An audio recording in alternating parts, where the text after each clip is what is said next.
Welcome back. I wanted to show you a quick spell that you can do for those of you that are dealing with issues with your landlords.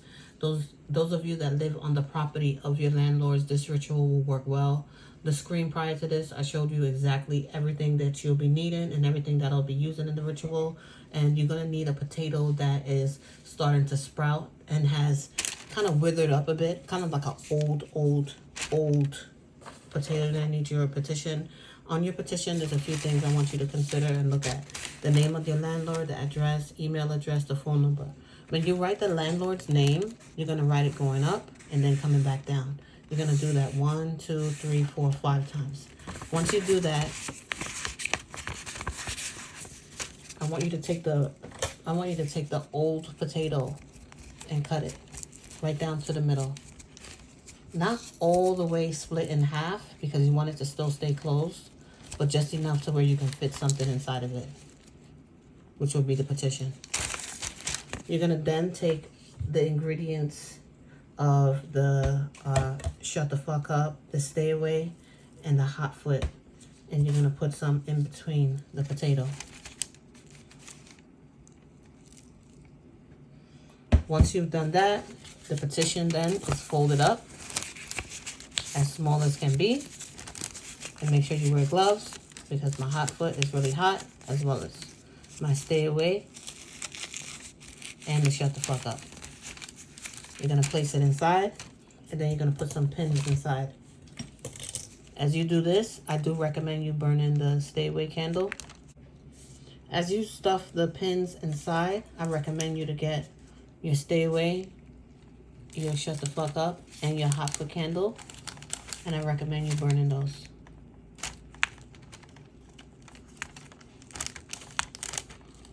I'm pushing the pins so the pins could go in the paper directly in, so that when I seal it up with the wax paper and I wrap it with the bind rope, that it stays kind of in place. And don't worry if you can't get yours tucked all the way in.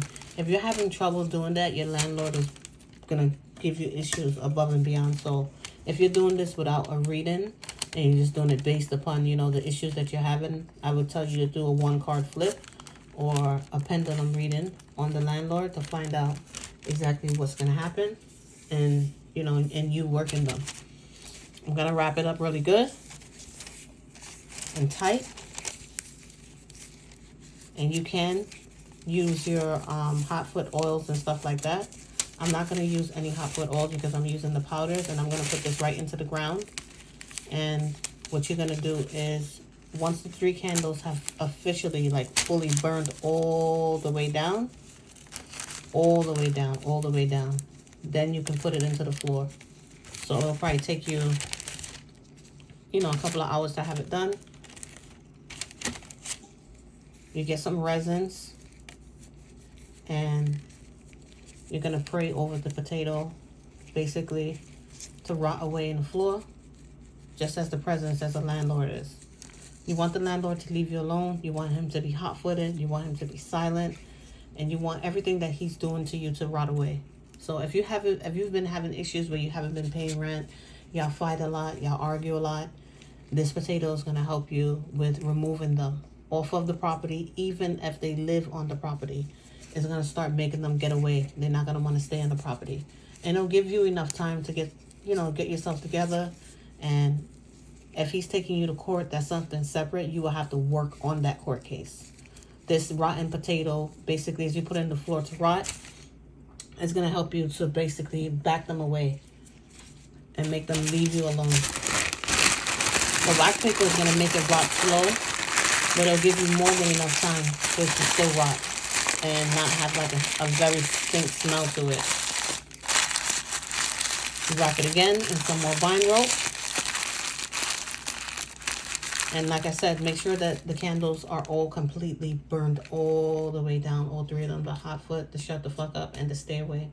And if this landlord is really, really heavy with bothering you, then get a glass candle and do the 7-day glass candles and burn those, and that's going to help you better. Make sure you do your cleansing and your protection. You bury this on the property. So if you're living in the landlord's house, they live downstairs, you live upstairs, whatever the situation is, you need to find somewhere on the property to bury it. That's the best way to do it. I know in other instances, I'll tell you to get your flower pot and fill it with dirt. What you can do is fill it with dirt on the property, but you still need to find time to put the potato to rot away into the land. So even if you're using right now the flower pot, which will buy you just a bit of time, the spell is not going to be fully disposed and ready to start being activated until you put it into the floor. And when you put it into the floor, you need to go upstairs and you need to cleanse for 3 days. And keep those candles burning. The stay away, the shut the fuck up, and the hot foot. And you continuously work this on a regular basis. The potato, you don't need to do anymore. And like I said, this is for those of you that live on the property of the landlord. The landlord's been giving you problems. You've been having issue paying on time. Or if you haven't been able to pay, or you just haven't paid at all. This will buy you some time. If you have issues in court, of course you will work on that separate. But this is going to push the landlord back. They're going to silence down. They're going to kind of like push away and not want to be bothered with you. But, you know, other issues that arise, you're going to have to deal with them quick. So for now, this is like a quick spell to dealing with the landlords and backing them away. And your potato has to be close to like wrinkled looking, and the sprouts has to be coming out. If you take a fresh potato, I've never used a fresh potato to do it, so I'm not sure what results you'll get. But this results for pushing them back is best used with a potato that looks like this. Like, subscribe, and stay blessed, guys.